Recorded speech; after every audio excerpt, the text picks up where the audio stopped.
Nothing in this video is intended to offend the religious, non-religious, a-religious, or any other sentiments or sensitivities of anyone, anywhere, on or off this planet.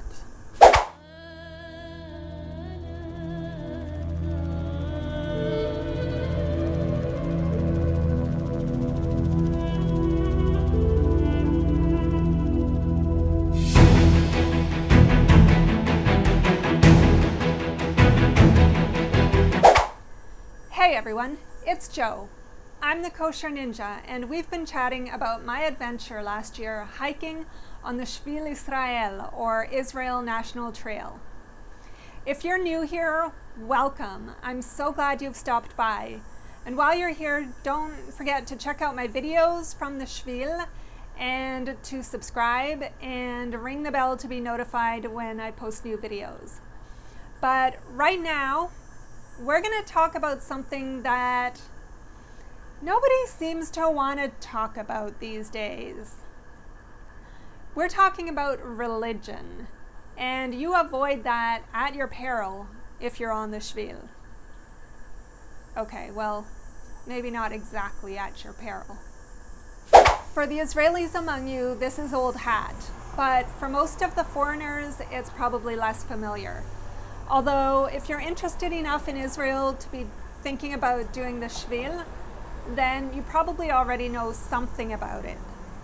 And if nothing else, you'll have some general idea about dietary laws, and you'll probably have heard of some of the Jewish holidays like Passover and Hanukkah or Yom Kippur. Israel is a liberal democracy, the only one in the Middle East. But the Israeli Declaration of Independence, and later the Basic Law, which is kind of like the Constitution, but not exactly, states that Israel is a Jewish state. Having said that, the status of Judaism vis-a-vis the state is a constant balancing act. But two things are clear. One, Israel's existence is intended as a place where Jewish citizens can live their lives as Jews in freedom and without fear of the kinds of treatment that they've endured in other nations over the centuries. And two, the vast majority of Israelis identify as Jewish, even if most don't consider themselves particularly observant. Before we go any further, it's time for full disclosure. This question came up often while I was on the Shvil, from trail angels, hiking buddies, and I think even some tramps, who were all mystified that someone who's not Jewish would be doing the Shvil. But believe me, I wasn't the only one. That's right, as I've said before, I'm not Jewish. I was raised in a Christian home where we learned all the Bible stories about the ancient Israelites. And because I'm weird, I listened to Israeli folk music while I was growing up. But I never actually met anyone Jewish in person until I went to university. This didn't stop me coming home from school one day when I was 11 or 12 and saying to my dad, if Jesus is the Jewish Messiah, then shouldn't we be Jewish? Let's just say his answer was unsatisfactory. But I proceeded to forget about the episode until many, many years later, when I had found my way to a community of Jewish people who believe that Jesus is the Messiah and worship him as Jews. No, I haven't converted, but I do consider myself Jewish at heart. My purpose in making these videos is not to discuss religious issues, which is why I haven't talked about this until now. However, the question did come up often on the Shvil, and as I've said before, you can't really talk about Israel in any depth without talking about religion. So I thought it's only fair that you have this background. Especially since, to the extent it does come up, you'll find I prefer to talk about Yeshua, not Jesus. Because that's what his Yiddish mama called him. Also, follow me long enough and you'll find that while I acknowledge them, I don't personally observe Christian holidays. Instead, and rather imperfectly, I try to observe what we know as the Jewish holidays, but most of which are actually referred to in the Bible as the feasts of the Lord. As for my Shvil peeps, I was concerned someone might be offended by my story since, well, everyone seems to be offended by everything these days. But I was pleased that everyone, even those who made a point of disagreeing, was very open and interested. All right, so much for confession time. Back to the Shvil. How does the fact that Israel is a Jewish state affect your Shvil plans? Well, primarily through those holidays that are going to mess with your best laid plans, whether you plan your hike in the spring or the fall hiking season. The public calendar in Israel revolves around the Jewish holy days.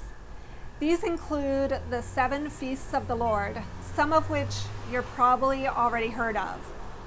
Shabbat, Passover, the Feast of Unleavened Bread, the Feast of First Fruits, Shavuot, Rosh Hashanah, Yom Kippur, and Sukkot.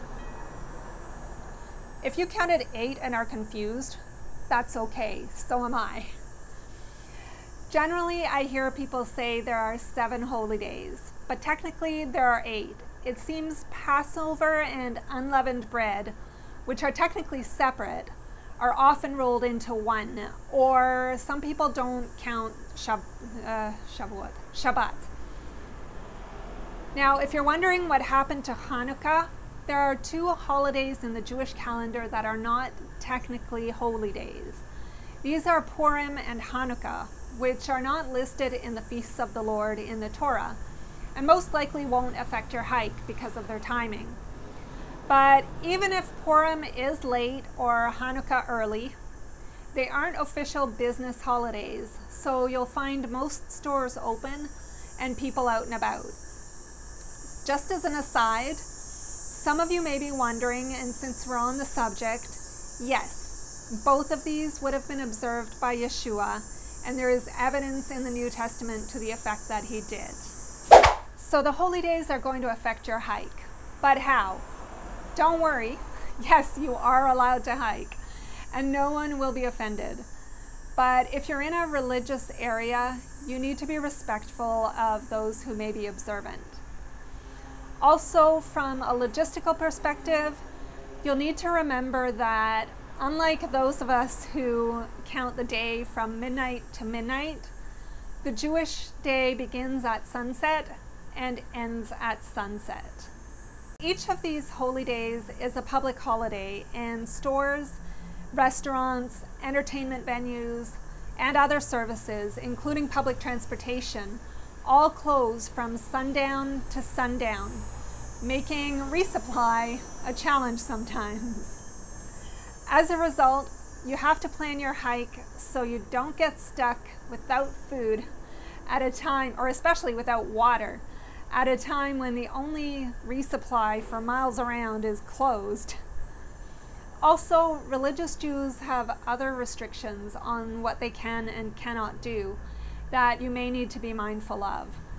So, for example, if you're planning to stay with a trail angel who's observant, then don't call them after the holy day begins or before it ends.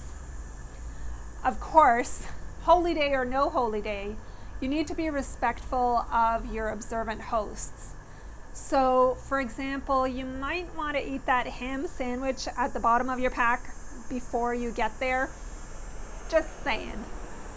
So about the holy days, let's start with Shabbat, because it doesn't matter if you hike in the spring or the fall, you will have to contend with Shabbat. Shabbat is where we get our English word Sabbath. And to be clear, it's not Sunday. It's the 7th day of the week, and it's the day that God rested after creating the universe. So the word Shabbat in Hebrew is actually related to the words for 7 and rest. and Shabbat lines up with our Saturday. Shabbat is the weekly day of rest, and unlike the rest of the world where we've kind of gotten away from a standard weekly day of rest, in Israel, Shabbat is very much alive and well, despite the best efforts of secular Jews to get some of the restrictions loosened. You may even find that some Israeli hikers will go off trail every Shabbat to spend it with friends and family, even sometimes those who are not particularly religious. Except in Arab areas, stores will all be closed from mid-afternoon on Friday till evening on Saturday. But if you happen to be in one of the major cities, you will be able to find restaurants that are open. Just be aware that you'll have to look a little harder and they will be bustling. Like I said, public transportation is closed on Shabbat. So getting around can be a little bit of a challenge if you need to. You can get a taxi though, or catch a tramp, but you might have to wait a little longer. All the other holy days are also considered Shabbat, and everything we said about Shabbat applies. So don't be confused or surprised if you hear someone mentioning Shabbat, even though it's not a Saturday. In the spring, you'll have to deal with Pesach and unleavened bread and first fruits. And if you've timed your hike particularly badly or it comes especially early, you might have to deal with Shavuot. In practice, Pesach, unleavened bread, and first fruits all get lumped together as Pesach. There are Shabbats at the beginning and the end and smattered in the middle. So you have to watch your resupply days. The other challenge is that bread as you know it will only be available in Arab stores and maybe some Russian stores. So if you like to carry a loaf of bread or a bag of pita in your pack, you can pretty well count that out for a week. Unleavened bread, known as matzah, is available, but you might not want to carry that in your pack. It's relatively lightweight, but it's very crumbly and not really very satisfying. But let's just say it'll take care of that constant need you have for a washroom. In the spring, you might also have to deal with Holocaust Remembrance Day, and Israeli Independence Day. The first two of these are regular business days, but they may involve some limited closures, while Independence Day is a full public holiday. So depending on where these fall in relation to regular Shabbats, like the weekly Shabbat, you may find that access to resupply is a bit challenging. In the fall, the holidays start with Rosh Hashanah. This one messes me up every time. In North America, Passover is celebrated for 2 days, while in Israel it's 1. I never quite get this because the way I read the Torah, there seems to be a bunch more Shabbats in there. But okay. But Rosh Hashanah, on the other hand, is celebrated for 1 day in the rest of the world and 2 days in Israel, despite it being 1 day in the Torah. Okay. So I took a 0 day for Rosh Hashanah and then got to Tzfat thinking Rosh Hashanah was over and I could resupply, only to find I was still on day 2 and everything was closed. Gets me every single time. 10 days later, you get Yom Kippur, which is the holiest day on the Jewish calendar. Yom Kippur is serious. Everything shuts down, and I do mean everything, unless you're in an Arab town. Forget about public transit, and nobody drives, so no tramps. Kids get their bikes out and ride in the streets and the highways, and it's beautiful and incredibly peaceful. Religious Jews fast, but this is one day that even most secular Jews observe in some manner. Having said that, you can hike on Yom Kippur, and in fact, it's a day that many Arab Israelis and some secular Jews will go camping. For my part, I had planned not to hike on Yom Kippur, but ended up facing some logistical issues, so decided to go ahead. Plus, the campground I was staying at was pretty rowdy, so it probably ended up being more peaceful and restful for me to hike than to stay there. Although I did end up suffering heat exhaustion, so there is that. Last but not least, there's my favorite holy day, which is Sukkot, which is really actually a holy week, but don't worry, the Shabbats are just the first and last days. Still, together with the weekly Shabbats, it'll definitely make you have to plan ahead. Sukkot is a joyful holiday that commemorates the time the ancient Israelites spent wandering in the wilderness. And many Israelis take the week off and travel or go hiking or camping. Everyone builds sukkahs, which are these elaborately decorated temporary shelters. And they spend time in them, eat meals in them, and some people will even sleep in them. So to recap, the primary way the Jewish character of Israel will affect your hike will be in relation to getting around and resupply on one of the many holy days. In fact, I would even recommend, if you can, plan it so that you can find a way to participate in the holy days. It'll be an eye-opening experience. The other impact is you'll undoubtedly run into trail angels who are observant. So be respectful and take the opportunity to learn something. Oh, and yes, you can find bacon and shrimp in some stores and restaurants if you really can't go without. Just don't take them to the observant trail angels place. Just don't. Are you planning for the Shvil or for another trail in Israel? Did this video help you see how challenging but interesting the Jewish religious calendar will be on your hike? Do you still have questions? Tell me about it in the comments section down below. If you've liked this video, give me a thumbs up, subscribe, ring the bell, and share with your friends. And I said share with your friends. And if you've ever hiked the Shvil Israel and have something helpful to add for those who are planning their hikes, go ahead and share your experience down below. Also, I'd just love to hear what you think.